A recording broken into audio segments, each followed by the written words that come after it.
All right, all right, all right. Well, hey, we're here today. I mean, we are just elated, knocking the socks off because on this day right here, um, we're just, I mean, too happy because with us right now are the one and only East Side Boyz and components of the East Side Boyz, and they're taking time out of their busy wall-to-wall schedule to join us tonight and share some info to all of you listeners out there. And so right now we're talking a little bit with Dougie Fresh, and we've got Duffy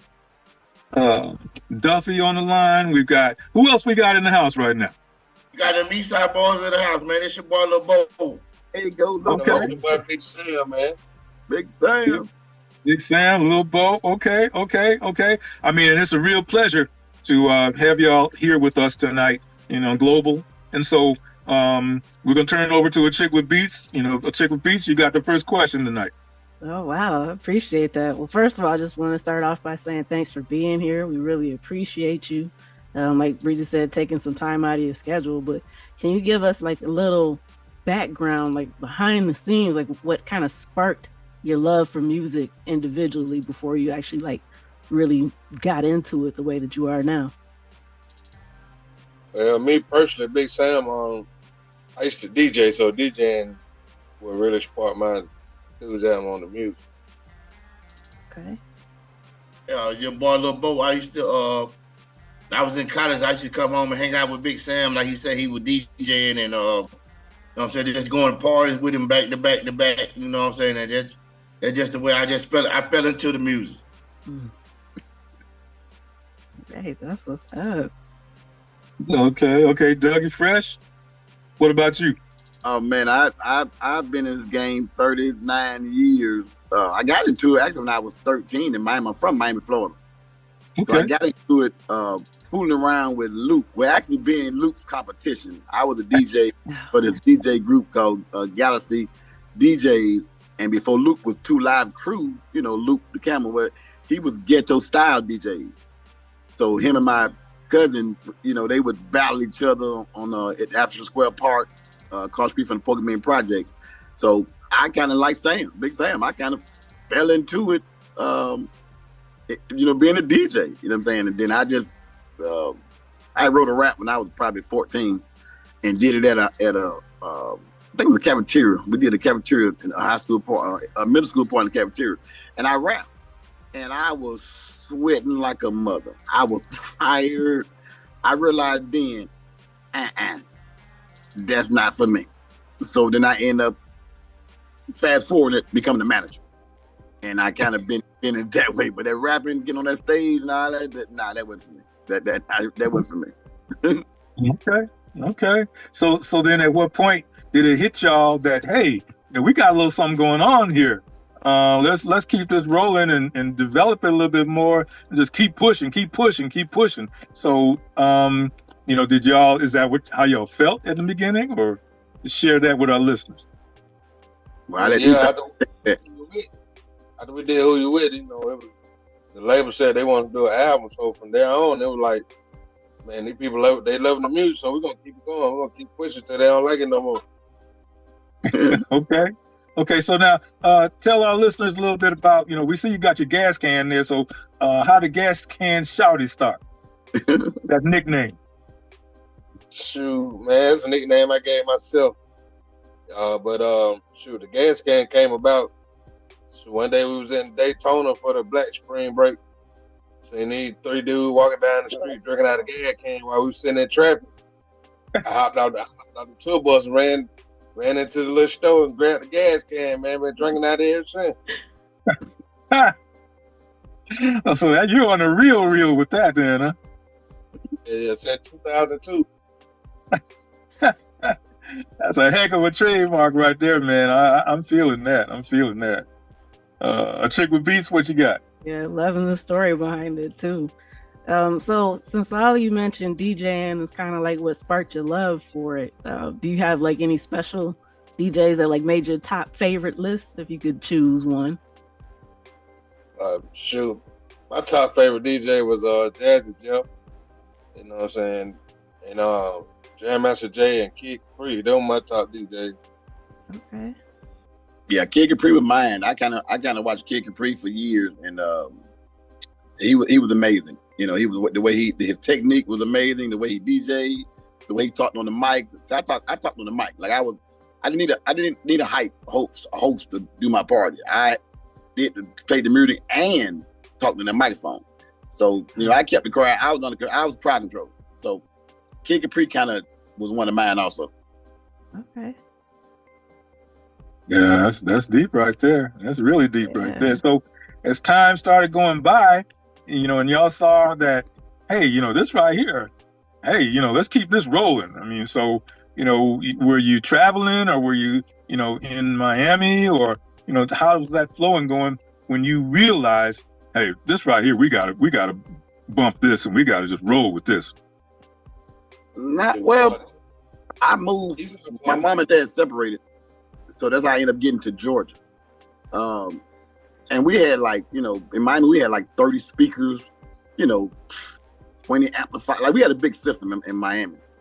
And when I moved up here, I was still in high school, so I had got a little. I started doing other things, put it that way, and so I started getting some money. And my mentality was still being a DJ throwing parties. So I, you know, ended up buying equipment, you know, go to the park, setting stuff up, and then the police comes. I got maybe like, I see on the people out there, we having a party, and the police come and say, hey, do you have a permit for that? And I was like, huh? He said, yeah, do you have a permit to do this? And I didn't know you needed a permit in Georgia. In Miami, we can set up at a Burger King parking lot and do this, no problem. And that kind of distracted me.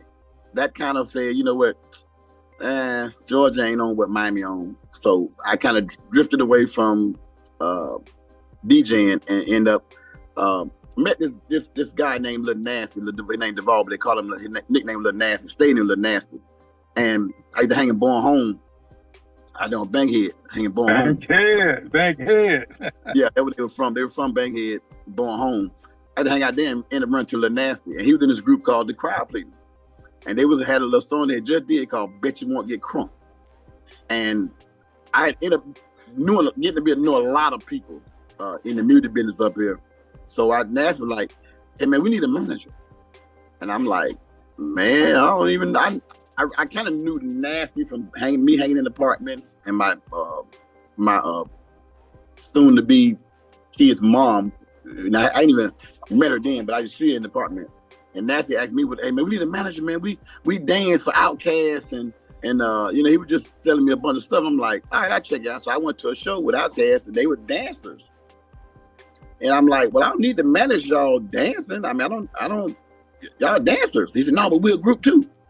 You know, and then he ended up playing me the song, Bet You Won't Get Crunk. I like the song. That was back in the bass era before the gangster era, the crunk era. It was we called it, in Miami we called it booty music. But up here they called it bass music. Look at Bo, man. Yeah, it was a nice song. So I ended up, you know, being their manager, make a long story short, being their manager, and you know, got promoting the record, you know, getting the DJ to play it, going to the radio station meetings Tuesday, Wednesday, Thursday, Friday, Saturday, going to the meetings, trying to get the radio on it. And the record started going pretty good. You know what I'm saying? And I can fast forward some years, end up about to get a deal with them. And then they end up kind of pushing me to the curve and let Outkast take the deal. So I go into a lot of stuff, but, you know, I just became a manager, you know, seeing artists that had some talent and tried to help them out. And that's how I ended up being a manager.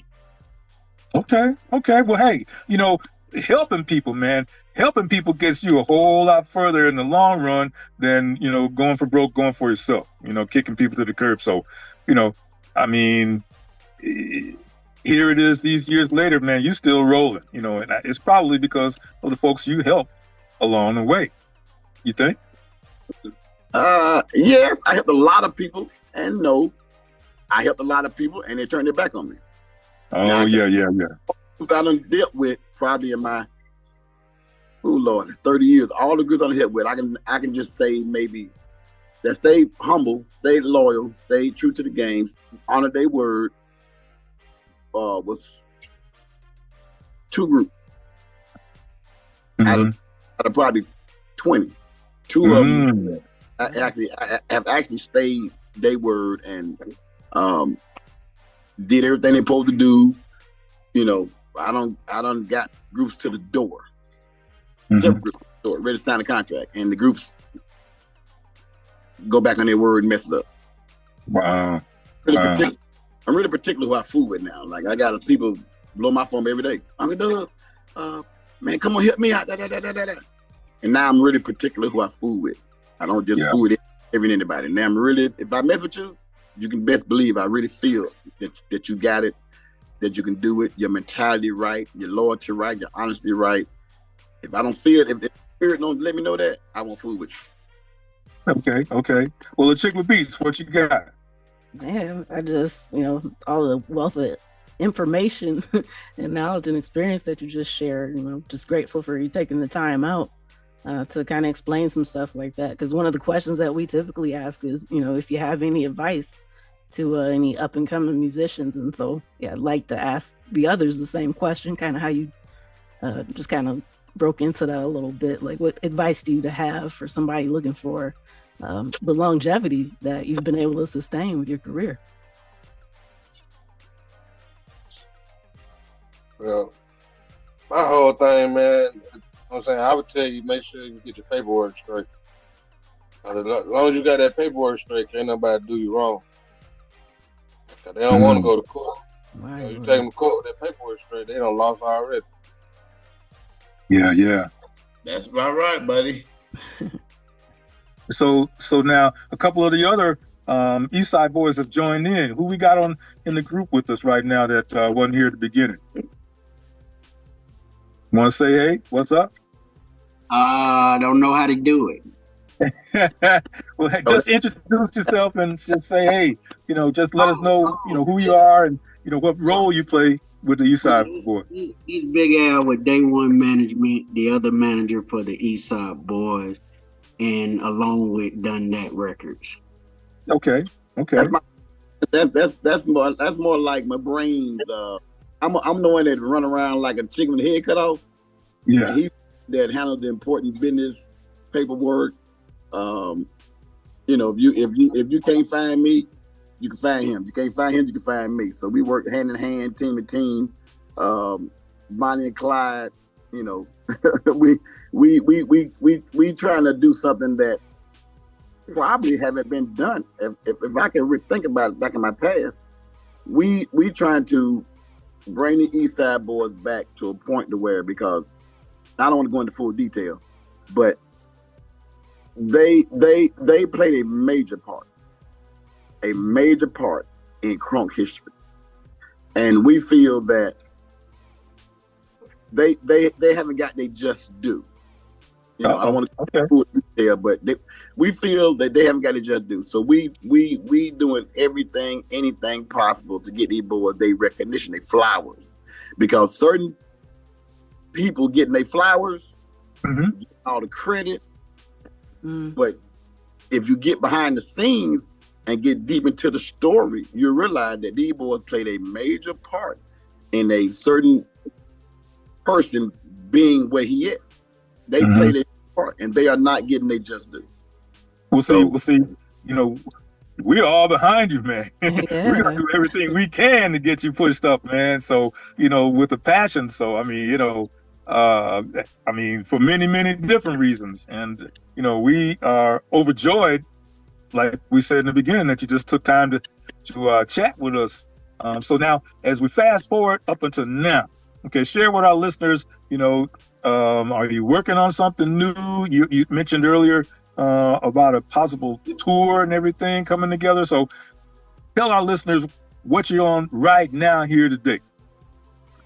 Well, we're working on this tour, and I'm gonna kind of let East Side Boyz step in, but we're definitely working on a tour. We got a Chitter Circuit tour we're putting together as we speak. I'm on the phone vigorously with promoters, DJs, club owners, and we're starting in Augusta on the 16th. It's going to start in Augusta on the 16th, and we're trying to cover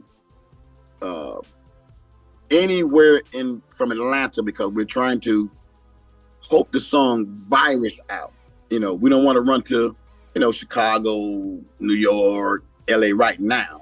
We don't want to go out there unless the song has already got a buzz. Mm-hmm. So we're sending a 200-mile radius around Atlanta, around Georgia, to kind of hit hard there and then hope the record virus zone out. So that's why we're, doing any podcast, interview, whatever we can for to help get the record out there. But I let the East Side Boyz take over from there. Man, you said it, man. You said it. You done told it all. Okay, so now what's the name of the record? Hey, my interview. This y'all interview. The single we got called "What the Business Is." Oh man, look, man, that's a hitter right there. Oh, appreciate it, man. That's hidden. That's hidden. Okay, so I mean that's hidden from many different angles. I mean, so first time I heard it, that's it right here. So now that can be found. Where can that be found? Is it going to be downloadable or is it just straight? It's on all platforms right now. Spotify, Amazon, everywhere. It's on all platforms. Okay. Now, Duffy, that should be on all platforms Friday. So we also got a remix that, and I never met Duffy. I think I've seen him in Orlando with the Yin Yang Twin, but I never met him. But he had did a video skit of somebody's song, and I was just strolling down Instagram, and I'm like, I see a white guy doing a video skit of a song. I'm like, oh shoot, he that was fire. That was fire. So I DM'd him, contacted him, and said, hey man, we got a new East Side Boyz single. And he was excited. He's like, East Side Boyz? From the Johnny East Side Boyz? Oh man, I love them. And I said, well, we got a single that we putting out, and I'm figuring on who I could put on for the remix. And I just like what I just seen you do. So can you do a video skit of the song playing, and you do like a little video? And he said, okay, I got you. Well, when he sent it to me, he did a verse. I didn't want him to do something with music in the background. Just a promo. Hey, he sent me a verse. I'm like, hold on, let me listen to this again. And I really dissected the verse, and it covered all the angles. Like it covered the angles. I'm like, so I called him back and said, hey man, like that. I think we're gonna use that for the remix. He was like, oh, for real? You're kidding me. So just like just like an I was jumping around like a little kid. I ain't even gonna lie. I was running all around this house. I couldn't believe it.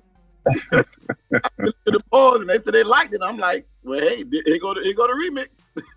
Man, that's what's up. Well, look, Achickwitbeatz, I know you got something to add in. The clock is kind of looking at us a little bit. But Achickwitbeatz, what you got?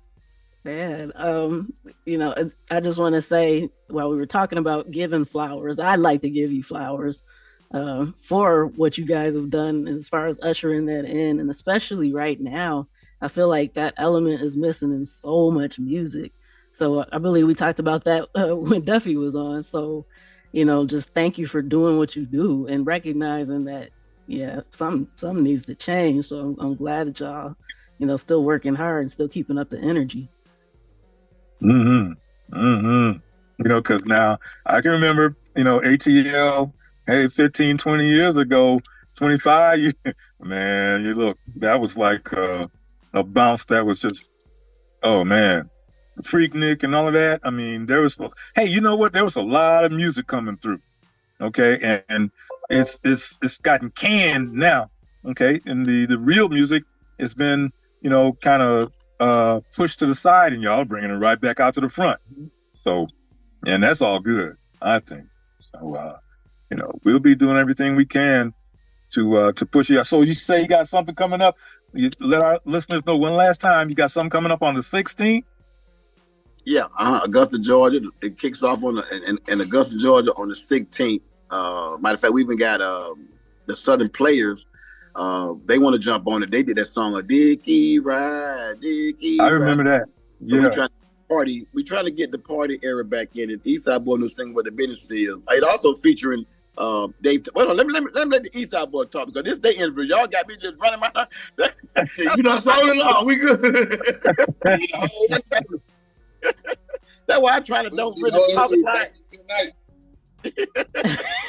I like to talk a lot because I have stories, because I've been there so long. You know what I'm saying? Mm-hmm. And like these boys, it's about them. We really, me and I really feel that we got to try to do our best to get them their flowers. You know, they just do, because I mean, look at the Super Bowl. Why was they not there? Yeah. Yeah. So I don't want to, like I said, I don't want to go into detail. Okay. But they just not getting they just do. So we put in all sources, all streams, all resources. We put in everything we got. I'm putting my 39 years of experience on this one record for right now. You know what I'm saying? I got a record label done that record, so I got other artists, but all my artists are backing this project. Like, what we need to do to help these boys get their flowers. You know what I'm saying? Yeah. Definitely putting in the help. So, you know, the East Side Boyz was a part of something that nobody, they put a word in the dictionary, crunk. Crunk wasn't in the dictionary before they came out. That's right. So there's no reason why they shouldn't be getting the recognition that they deserve. But somebody else is. Yeah. I can remember when Crunk Juice came out. Yeah, well, we got an energy drink called East Side Boy Energy Juice. Put that out there, man. Tell the folks. We got an energy drink. East Side Boys have an energy drink coming out called East Side Boy Energy Juice. The can is going to be an exact replica of a gas can. It's just going to be a 12 ounce. You're going to be able to drink the same way Big Sam drinking out of his can. You'll be able to walk around drinking out of a 12 ounce replica gas can, just like that. So we working on that. You know, we're working on that. So, you know, we trying to give these boys their flowers, man. So, you know, anything y'all do, trust me, it will be greatly appreciated. I mean, you got my number. Hit me up. Look, if it makes sense, we'll do whatever need to be done. You know what I'm saying? Well, we got Big Sam, we got Doug Fresh, we got Lil Bo. I mean, Al's in the house, Duffy's in the house. I mean, anything we can. Now, look, doors open, man, to come back. All these little things, hey, you know, let us know, man. We can keep that door cracked open for you and have some East Side Boy stuff all the time. You know, because the people need that and they want that. And I know it because, I mean, I've been through it. So let's do that, man. You know, just roll the red carpet out for you. Hey, well, I shall be getting your call. Definitely. I would be, you say, I'm tired of Doug calling out on the phone. Okay, well, look, the clock is just smashing us in the face, so we got to run. But you know what, man, we can't thank you enough for taking this time out of your busy schedule, and we know y'all are busy because when I spoke on the phone earlier about the interview, and I said, well, normally we do the interview at 11. No, they're asleep. Okay, what about 2 o'clock? No, they're still asleep. Okay, I'm like, okay, you know. So, but anyway. Again, thanks from the bottom of our heart. Let's set this off to have you back from time to time. And again, Big Sam's on the line, Doug Fresh, Lil Bo, Al, and so Achickwitbeatz, what you got to say before we flow out of here? I just want to say real quick, if you guys can drop your handles where people can follow you and keep up with what you got going on. Oh man, real simple. We just on IG at the Real East Side Boy. It don't get no more simpler than that.